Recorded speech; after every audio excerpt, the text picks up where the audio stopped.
네, 바로 진행을 하도록 하겠습니다. 자, 지시 및 명령 방법에 개선하는 이제 방법 중에서 지시 명령할 때 문제점이 발생하는데, 명령이나 지시에서 문제가 발생하는 이유는 명령이나 지시에 너무 익숙해진 이런 관리자들이 명령이나 지시를 받는 대상에 이런 특수한 상황 자체를 이렇게 놓치는 그런 문제들이 발생합니다.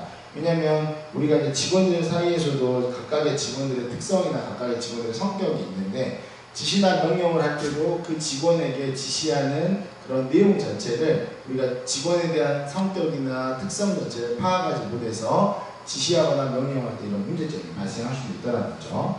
지시나 명령 자체는 우리가 조직의 방침을 구성원들에게 전파하고 과업을 성공적으로 이끌기 위한 수단으로서 목적이 분명하고 또 수신자의 이해 가능한 것이어야지 지시나 명령이 제대로 전달이 되지, 만약에 받아들인 입장에서 사실상 이제 직장 상사 자체가 어떠한 내용을 얘기를 한다고 하면 그 내용에 대해서 받아들이는 입장에서 만약에 받아들이지 못한다, 그러면 어때요? 서로 커뮤니케이션이 안 되겠죠. 지시나 명령 자체가 잘 이해되지 않을 겁니다. 자, 그래서 효과적인 지시나 명령 방법으로는 우리가 이제 부하에게 지시사항을 전달할 경우 반드시 답변 과제를 확인해야 됩니다. 우리가 어떠한 지시를 했을 때는 그 지시에 대해서 잘 따랐는지, 그 지시나 명령을 잘 이행을 했는지, 그런 것들에 대한 답변을 제출받는 게 중요하다는 거죠. 그래서 부하로부터 얻고 싶은 반응이 무엇인지 사전에 기록해서 시간이 흐른 뒤에 보고를 받더라도 이런 기대했던 답변대로 이행이 됐는지, 그 다음에 이루어졌는지 이것을 확인할 필요성이 있다는 거죠.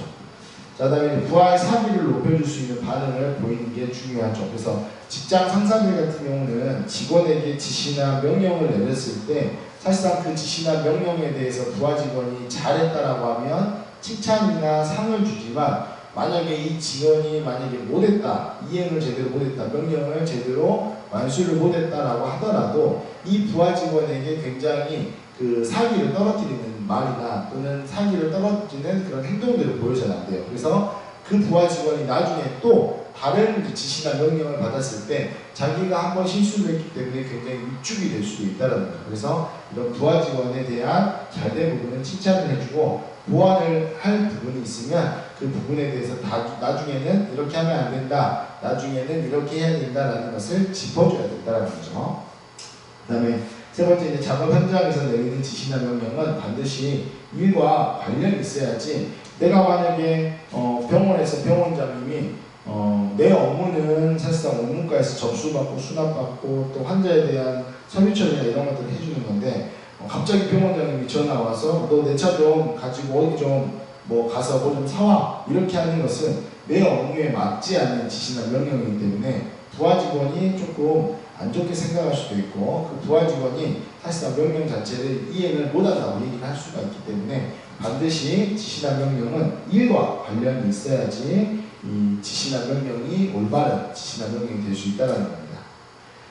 자, 그래서 이제 우리 이제 대학교들이나 우리 보통 이제 그 공문서를 이렇게 만드는 거는 서류에 대한 양식을 이렇게 막 갖추어서 이렇게 지시를 하거나 사람들에게 명령을 내리거나 이렇게 하는 게 중요하다는 거죠. 자, 그 다음에 이제 보고 커뮤니케이션입니다. 아까 지금 방금까지는 지시 커뮤니케이션을 하고요. 이제 지금은 이제 보고 커뮤니케이션입니다.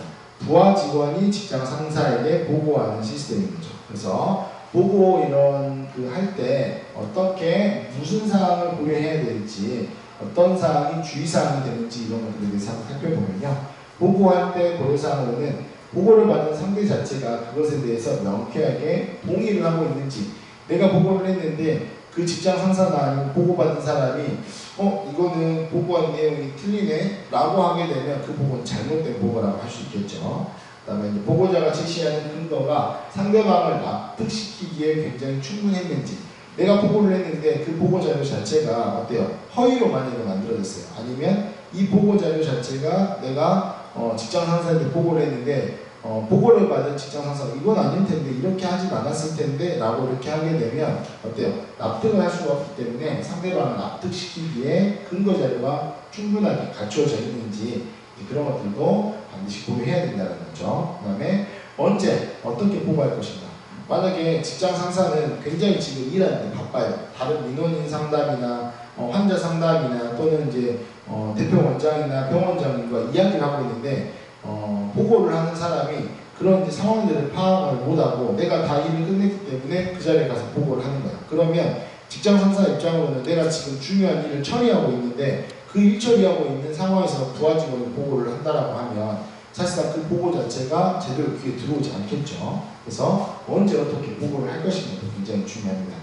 그 다음에 명령에 대한 정확한 해답을 말하고 있는가. 자, 내가 R라고 지시를 했어요. 근데 이 직원이 O라고 답변을 했어. 그러면 내가 R라고 해가지고 R라고 시킨 내용을 다시 R라고 해가지고 나한테 보고를 해줘야 되는데 자기는 자기 생각대로 또는 내가 지시한 내용을 무시하고 자기가 원하는 방향 쪽으로 자기가 해결할 수 있는 그런 방향 쪽으로 이제 보고를 한다 하면 직장 상사 입장에서는 자기는 이거를 기대했는데 반대로 다른 문제 대답이 왔을 때는 이런 내가 지시한 내용 자체를 잘 이해를 못했구나 라고 이렇게 생각할 수도 있기 때문에 명령에 대해서는 정확한 해답을 이렇게 얘기를 해야지 정확한 보고가 될 수 있다는 거죠. 그래서 이런 것들을 반드시 보고할 때는 고려해야 된다는 거고요.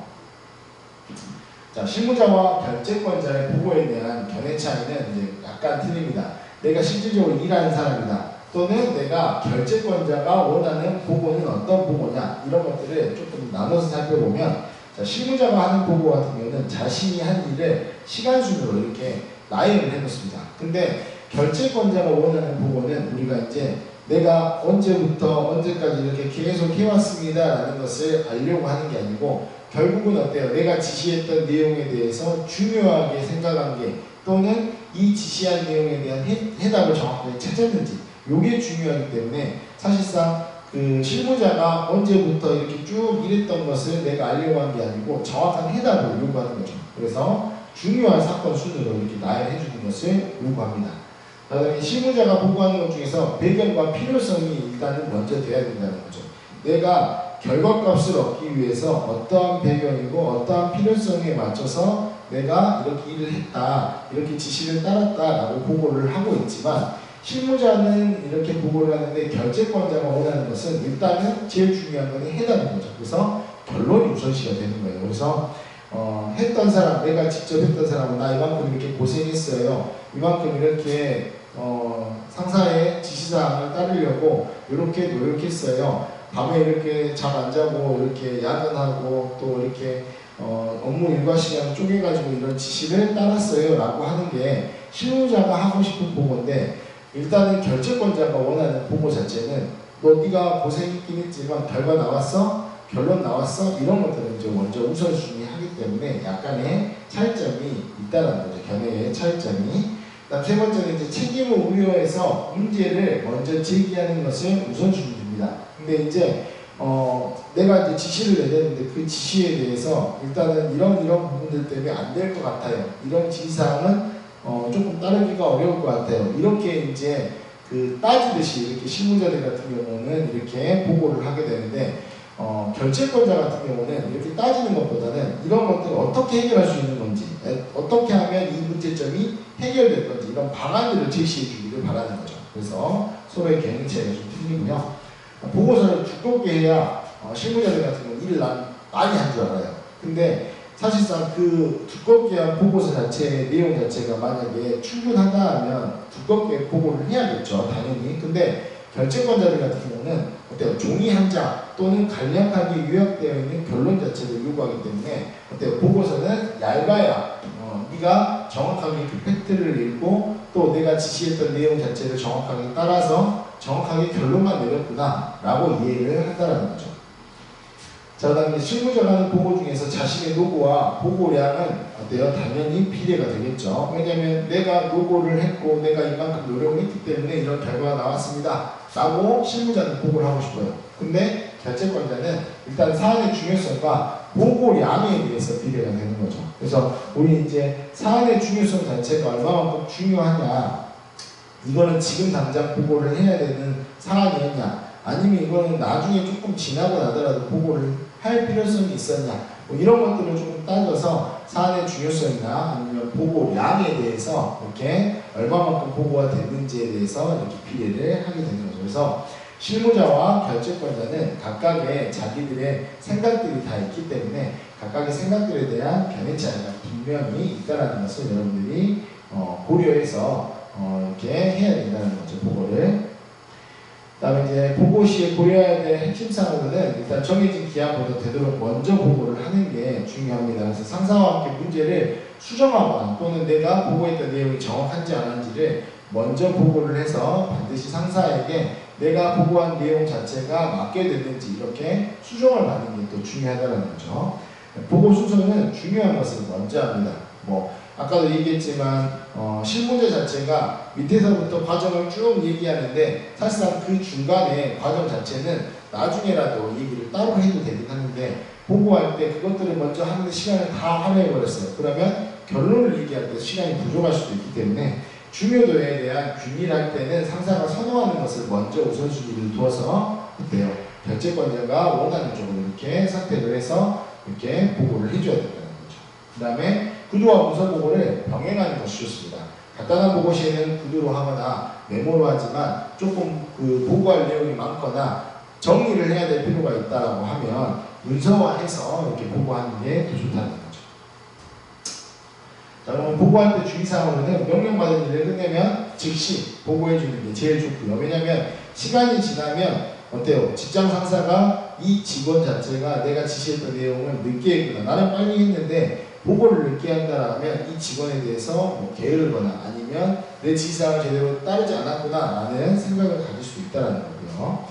결론을 먼저 말하고 이유와 경과를 보고하는 것이 또 중요합니다. 아까도 얘기했듯이 보고라는 것은 부하 직원이 직장 상사에게 하는 건데 부하 직원이 사실상 열심히 일을 했더라도 직장 상사가 그거를 결과값으로 제대로 알지 못한다고 하거나 결론이 제대로 맺어지지 않는다면 그 부하 직원이 했던 그다음에 실무자가 했던 노력이나 수고는 절대 인정받을 수 없기 때문에 결론을 먼저 말하고 이유와 그런 경과 자체를 보고하는 게 중요하다는 거죠.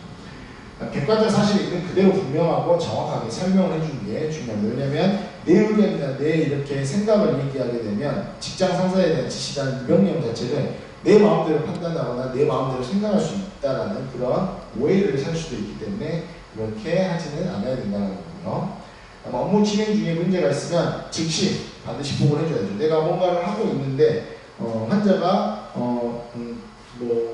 진료원장님이 진료부장님이 나에게 환자에게 수액을 얼마만큼 넣으라고 했어요. 근데 환자가 일단은 의사 선생님의 지시사항에 대해서 이행을 하고 있는데 그 지시사항 따를 때 환자가 이상한 반응이 생겼어요. 그러게 되면 어때요? 반드시 즉시 보고를 해줘야 그 환자에 대한 생명의 지장이 없게 되는 거죠. 보고는 반드시 명령을 내린 사람에게 해야지 다른 사람에게 해봤자 어차피 그 다른 사람은 명령을 내리지 않았기 때문에 모른다는 거죠. 그러니까 수시로 보고해서 중간 조치를 받을 수 있도록 해야 됩니다. 자, 그렇다면 보고의 원칙을 한번 봅시다. 자, 보고의 원칙은 일단 주관성을 가지면 안 되고 객관적으로 우리가 현실에 입각해서 사실 그대로 얘기해야 된다기 때문에 객관성 위주의 원칙을 가지고 있어야 됩니다. 지시의 내용에 대한 정확하고 객관적인 답변이 될 수 있도록 보고의 내용을 작성하는 게 중요하다는 거고요. 근거를 제시하는 게 원칙입니다. 내가 이렇게 해서 지시에 대해서 명령에 대해서 따랐는데 이렇게 따를 때는 내가 어떻게 했던 것들에 대한 근거라고 내용의 출처를 분명하게 제시를 해줘야 된다는 거죠. 그 다음에 모호성을 배제해야 됩니다. 우리가 분명하지 않는 것 또는 근거가 희박한 것은 일단 빼야 돼요. 아까도 얘기했듯이 내 생각이나 내 주관적인 생각보다는 어때요? 사실에 입각해서 객관적으로 얘기를 해줘야 된다는 거죠. 그래서 객관성의 유지 원칙이나 모호성 배제의 원칙은 유사한 그런 성격을 띠고 있습니다. 필요성의 원칙, 그 다음에 우리 이제 보고를 하는데 필요가 없다라고 생각하는 것들은 과감하게 빼버리는 게 좋아요. 왜냐하면 그것들이 많으면 어때요? 배가 산으로 간다는 그런 인식 자체가 생길 수가 있기 때문에 어때 불필요하다고 여겨지는 내용은 제거를 하는 게 좋죠. 적시성의 원칙, 보고 내용이 상황에 부합해야 되고 적절한 시기에 맞춰서 보고를 해줘야 된다는 거죠. 간결성의 원칙은 보고서는 우리가 표준 형식에 맞추면서 상대방이 잘 이해할 수 있도록 이렇게 쉬운 표현을 사용하는 게 중요하다는 겁니다. 자, 그다음에 이제 보고의 원칙을 살펴봤는데 보고의 형식은 일단은 보고를 필요로 하는 경우는 일단 지시받은 일을 매듭 지었을 때 이렇게 보고를 해주는 게 좋죠. 왜냐하면 중간에 만약에 보고도 중요하긴 하지만 일을 끝맺지 않았는데 보고를 계속하면 직장 상사가 얘는 내가 도대체 지시한 내용을 잘 따르고 있는 거는 같긴 같은데 중간중간에 이렇게 보고를 하게 되면 내가 지시한 내용 자체를 과연 잘 이해했는지 안 했는지 내가 좀 의심이 드는 이런 생각을 할 수도 있고요. 지시받은 일을 매듭 지었을 때 보고를 할 필요성이 있다는 거죠. 그 다음에 특별한 사태가 갑자기 아까처럼 말했듯이 뭐 생명에 위독하다거나 아니면 생명의 위협을 이렇게 받는 그런 이제 상황이 생기면 바로 보고를 해야 된다는 거죠. 일이 예정보다 길게 끌 것이라고 해서 알았을 때도 미리 보고를 해줄 필요가 있다는 거죠. 왜냐하면 일이 어느 시대까지, 어느 시기까지, 어느 시간까지 끝내야 되는데 그 시간까지 못 끝낼 것 같으면 미리 보고를 해주는 것도 중요하죠. 그 다음에 약속과 틀릴 때, 그 다음에 회의 또는 출장으로 이렇게 돌아왔을 때, 장기에 거친 일에 이제 중간중간 이렇게 보고를 해줄 필요하다는 겁니다.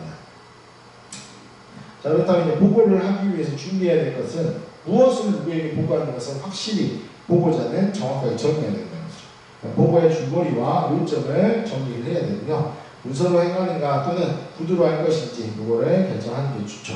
왜냐하면 내가 간단하게 그냥 시켰던 일인데 내가 그 간단하게 시켰던 뭐 복도에 있는 환자들이 지나다니는 통로에 짐을 좀 치워줬으면 좋겠다라고 했는데 내가 그것을 치우고 나서 직장 상사한테 보고할 때 문서로 했어. 그럼 직장 상사는 그냥 나는 집만 치우라는 건데 이걸 뭘 보고서까지 작성해서 이렇게 일을 이렇게 부풀려서 하냐라고 생각을 할 수 있기 때문에 문서로 할지 아니면 구두로 해갈 것인지 결정하는 것도 중요하죠. 필요에 따라서는 신문이나 도표, 인쇄물을 준비해서 보고하는 것도 직장 상사로서 받아들이는 데 훨씬 더 도움이 된다는 거고요. 신뢰를 조사해야 됩니다. 그 다음에 관련자에 대한 사전에 이런 연락을 해주는 것도 중요하죠. 그 다음에 보고할 장소를 선정하는 것도 보고를 하기 위해서 준비를 미리 해야 된다는 거죠. 보고를 하는데 뭐 사실상 조금 이렇게 간단한 것들은 그냥 구두로 하지만 문서로 하는데 문서로 했을 때 모든 사람들에게 보고를 하는 건 아니지만 지시를 했거나 명령을 했던 사람이 어때요? 병원장님이었어요. 근데 그 병원장님한테 그냥 문서로 그냥 한 장 딱 던져주고 하는 게 아니고 어때요? 병원장님실이나 아니면 세미나실 같은 데서 병원장님이 시켰던 지시했던 내용이나 명령을 이렇게 뭐 PPT나 보고 자료를 만들어서 이렇게 보여드리면 사실상 지시나 명령에 대해서 내가 잘 이행을 했다는 것을 보여줄 수 있기 때문에 그래서 보고할 장소를 선정하는 것도 중요하다는 거죠.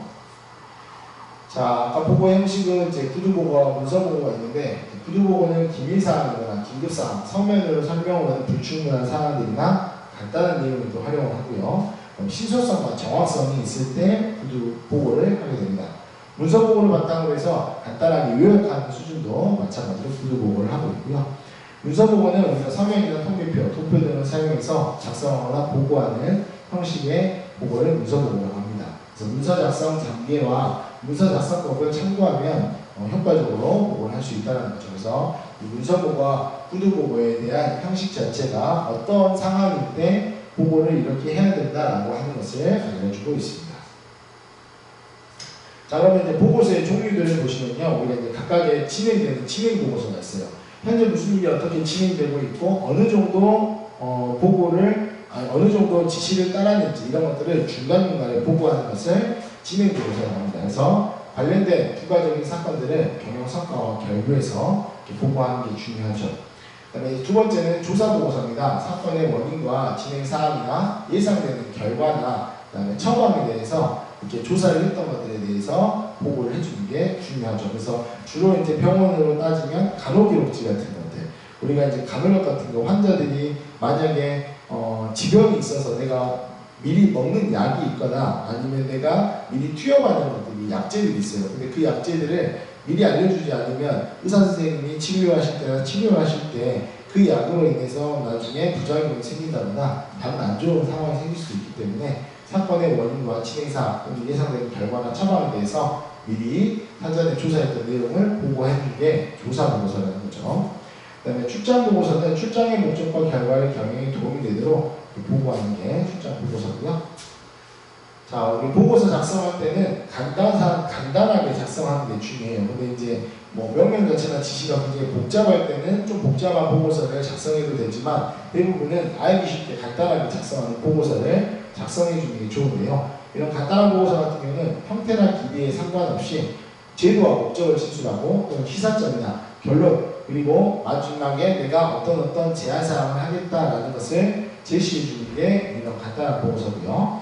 그다음에 이제 중요한 사업들, 뭐 병원을 신축해서 건축을 한다든지, 아니면 진료 효과를 낸다든지, 아니면 진료 과목을 변경한다든지 이런 것들에 대해서는 간단한 보고서를 할 수는 없죠. 그래서 지점에 대한 개설이나 또는 구조조정 또는 주요 프로젝트와 같은 이런 많은 시간이 이렇게 필요하거나 비용이 많이 들어가는 이런 조사가 요구되는 것들은 중요하게 생각하고 추진 보고서를 정확하게 작성을 해줘야 될 필요성이 있다는 겁니다.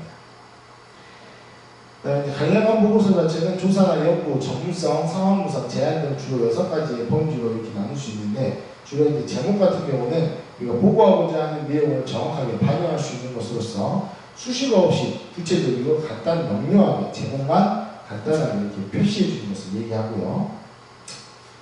그 다음에 검토나 결과, 그 다음에 제안을 할 때는 우리가 작성자의 견해나 주장을 토대로 있는 사람에게 꼭 실행하고 이렇게 제안하고 싶은 점을 간략하게 한 페이지나 두 페이지 정도로 이렇게 정리해서 해주는 게 좋습니다.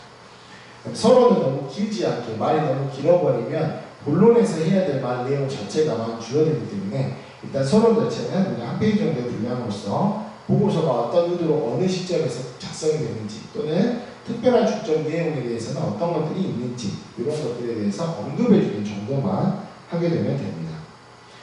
본론에서는 이제 작성자의 견해나 지식, 검토 결과, 공고사항에 대한 상세한 내용, 그러니까 서론에서 하지 못했던 본론에서 하는 내용들 자체는 이런 내용들이 되겠죠. 참고자료는 내가 무엇을 보고 이렇게 결론을 냈고 이런 내용에 대해서 어떻게 보고가 이루어졌는지 그런 참고자료를 보고서의 신빙성을 높이는 데 효과적이고 본론에서 언급한 내용에 보충 설명을 하는 것을 이렇게 정리해서 열거하는 게 참고자료가 될 수 있기 때문에 이 참고자료를 할 때도 굉장히 보고서에서는 사실 반드시 넣어줘야 돼요. 어떤 것들을 참고했는지, 어떤 것들을 기반으로 이렇게 본론이 이어져 있고 결론이 나왔는지 이런 것들을 기술해줘야 된다는 거죠. 자, 보고서 작성 및 보관은 우리가 보고서가 작성되면 우리가 한자나 외국어는 많이 사용하는 것은 비추입니다. 그래서 한자나 외국어를 적당히 사용하고 보고서의 생산자와 보존 기간을 명시해서 보고 후에 상사의 의견이나 지시를 메모해서 반드시 보관을 해줄 필요성이 있다는 거죠. 그래서 나중에 이런 보고들이 나중에 내가 어떤 보고를 했으며 어떻게 했는지에 대해서 이제 나중에 보게 되면 그것을 참고자료로 쓸 수가 있겠죠. 자, 문서 작성하는 방법입니다. 문서 작성하는 방법은 첫 번째는 계획 단계인데요. 우리가 문서의 목적을 정해놓고 이 지시자의 욕구와 의도 분석, 그 다음에 목적 달성을 위한 행동의 순서를 정해주는 과정입니다. 그래서 처음에 계획을 해야 되고요. 그 다음에 조사를 해야겠죠. 그 다음에 조사를 하는 과정에서는 우리가 지시된 주제에 대해서 체계적으로 이렇게 조사를 해야 되는데 조사 분량 자체는 문서의 성격과 주제에 대한 가용 정보에 따라 조사 자체가 많이 될 수도 있고 또 적게 될 수도 있다는 거죠. 그래서 분량이 많은 조사다 또는 목적 자체가 이거는 많이 조사를 해야 된다. 그럼 조사 분량이 많아질 것이고요. 만약 이건 적다라고 하면 조금만 조사해도 되겠죠. 그다음에 조직화를 시켜야 되죠. 조사가 됐으면 당연히 문서의 작성자가 커뮤니케이션의 목적과 지시자의 요구사항, 그다음에 포맷에 근거해서 제시한 아이디어를 순서대로 이렇게 정하는 과정 자체가 조직화 단계입니다. 네 번째는 이제 구성 및 디자인 단계인데요. 우리가 초안을 만드는 활동으로서 어떠한 어조를 쓸 것이냐, 어떠한 스타일을 얘기를 할 것이냐, 어떠한 형식을 가지고 이렇게 보고를 할 것이냐에 대해서 구성하고 디자인하는 단계입니다. 자, 그리고 이제 문서의 최종 단계로서 교정하는 단계인데요. 초안을 완료된 문서로 이렇게 변형시키는 과정 자체를 마지막에 이제 행해지게 되는 거죠. 자, 그렇게 해서 만들어진 문서가 이렇게 나와 있습니다. 그래서 이런 식으로 보고를 하게 되면 직장 상사가 봤을 때 지시한 내용 자체가 잘 이루어졌구나 라고 이렇게 생각할 수 있다는 거죠. 자, 문서 작성은 우리가 잠깐만요.